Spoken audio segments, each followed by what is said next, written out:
बानी पीटीआई और बुशरा बीबी के खिलाफ 190 मिलियन पाउंड रेफरेंस की अडयाला जेल में समाअत हुई। मुल्जिमान की जानिब से आज भी 342 के तहत जारी सवालनामों के जवाब दाखिल न करवाए गए।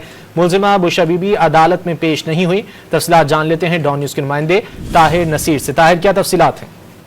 जी बिल्कुल, देखिए बानी पीटीआई और बुशरा बीबी के खिलाफ 190 मिलियन पाउंड रेफरेंस की समाअत सेंट्रल जेल अडयाला में साफ अदालत के जज नासिर जवेद राना ने की। दौरान समाअत बानी पीटीआई को कमरा अदालत में पेश किया गया, जबकि बुशरा बीबी की जानिब से उनके वकील ने तिब्बी बुनियादों पर हाजिरी से सस्ता की दरखास्त दायर की, जिसे अदालत ने मंजूर कर ली। दौरान समाअत अदालती गवाह के तौर पर 16 गवाहान की लिस्ट अदालत में पेश की गई वकील सफाई की जानिब से, और जिस पर नैब के प्रोसिक्यूटर ने यह मौक़िफ़ इख्तियार किया कि किसी को अदालती गवाह के तौर पर तलब करने का इख्तियार अदालत का है। इस दरखास्त पर एतराज नहीं, लेकिन अदालत से मुनासिब वक्त के लिए रखने नैब प्रोसिक्यूटर ने यह सदा की। नैब प्रोसिक्यूटर ने यह भी अदालत को आगाह किया कि ज़ाब्ता फौजदारी के मुताबिक गवाहान की शहादत मुकम्मल होने पर मुल्ज़मान सवालात के जवाब देते हैं। कानून के मुताबिक मुल्ज़मान से 342 के सवालनामों पर जवाब तलब किए जाए।